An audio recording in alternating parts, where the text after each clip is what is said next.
Free gas obviously sounds good, but we all have been taught in life nothing really is for free. So let's get into this travel incentive that some hotels are rolling out. What do people need to know?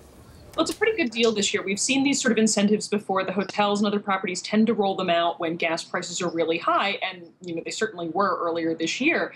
So a lot of the hotels were starting to offer these, but now we've also seen gas prices drop about 18 cents over the past month. It's about 3.72 nationwide. So really, for consumers, what this means is if you were planning on doing some sort of a road trip, then now you can maybe get a little bit further for your money because the hotel is going to cover part of your gas. Could be a pretty good deal. And so these hotels, is there a certain amount of night stays that you have to sign up for, and what kind of room rates are you getting? Do people really need to sort of read the fine print on these deals that are out there? Definitely do need to look at this because it could be a little more gimmicky than you think.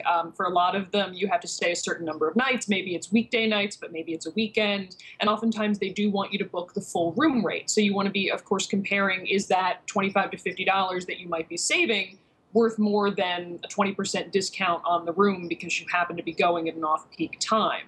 Although some of these deals can be quite valuable. We saw a few hotels up in Vermont particularly that will offer as much as $100 if you have a hybrid car that you're driving. So could be really valuable in that regard. Wow, that's a great incentive there. Let's take a look at some of the other ones being offered. Let's start with the Riviera Palm Springs Resort and Spa in Palm Springs, California. What can people get from that resort?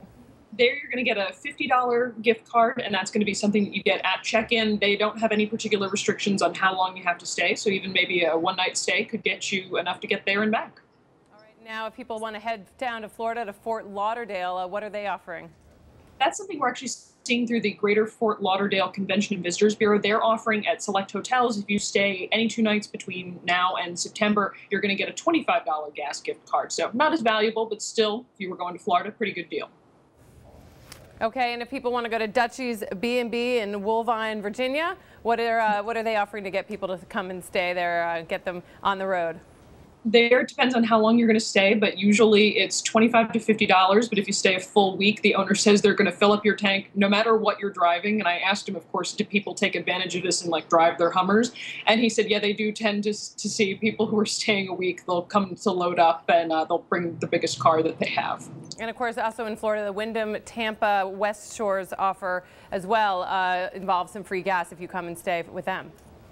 That does indeed. Actually, there's another fun one that we're seeing too up in Canada. But actually, a lot of the Marriott hotels up there are actually offering $25 each night that you stay. So if you were heading to Canada, want to drive up there, that's another pretty valuable deal potentially. All right, Kelly, and just quickly, I know in your story you say that the AAA is saying that people are going to be traveling, more people traveling on the road, but staying closer to home. So these are really incentives to get people to branch out a little bit farther than they might have gone otherwise.